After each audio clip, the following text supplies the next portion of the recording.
dan 14 tersangka berhasil diungkap Satuan Opsnal Reserse Narkoba Polres Dompu selama bulan September 2023. Dari ke-9 kasus tersebut, 5 diantaranya diungkap saat operasi anti Rinjani yang dimulai sejak tanggal 18 September hingga 1 Oktober dengan tersangka 6 orang. Sedangkan sebelum operasi anti Rinjani, polisi berhasil ungkap 4 kasus dengan tersangka 8 orang. Adapun barang bukti sabu-sabu yang berhasil diungkap sebelum operasi anti Rinjani sebanyak 83,28 gram bruto, sedangkan saat operasi anti Rinjani sebanyak 13,97 gram bruto. Selain sabu-sabu, saat operasi anti Rinjani, polisi juga berhasil ungkap 920 gram bruto narkotika jenis ganja dengan tersangka 1 orang. Kemudian 1 kilogram bruto narkotika jenis ganja juga berhasil ditemukan di tempat pelayanan jasa pengiriman JNT saat operasi anti Rinjani. Jadi selama bulan September,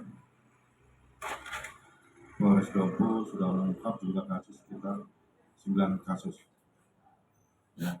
Untuk tersangka ada 14, total jumlah barang narkotikanya jenis sabu itu ada sekitar 83,28 gram bruto. Ya.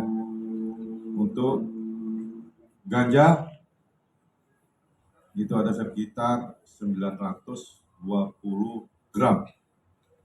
Dan barang temuan, ini ada barang temuan ya.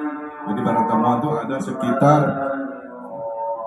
1000 gram itu atau 1 kilo. Sedangkan selama operasi anti Rinjani 2023 dari tanggal 18 September sampai tanggal 1 Oktober itu jumlah kasus selama operasi anti itu ada 5 kasus. Tersangka TO ada 2 dan jumlah tersangka non TO itu ada 6. Jadi jumlah barang bukti jenis sabu ada sekitar 13,97 gram. Dari pengungkapan secara keseluruhan, ada 2 kasus yang kita laksanakan restoratif justice karena berdasarkan hasil pemeriksaan bahwa mereka dikategorikan sebagai penyalahguna. Berdasarkan aturan Perpol nomor 8 tahun 2021 itu diwajibkan untuk dilakukan rehab karena mereka dikategorikan sebagai penyalahguna. Termasuk cewek 3 orang itu ya, Bunda? Cewek 3 orang. Karena pada saat kita melakukan pengungkapan, mereka sedang menggunakan dengan didukung dengan barang bukti, bom dan sebagainya. Dan barang buktinya di bawah 1 gram. Masing-masing yang 4 orang ini 0,5 gram. Artinya sudah memenuhi syarat untuk dilakukan restoratif justice atau rehab.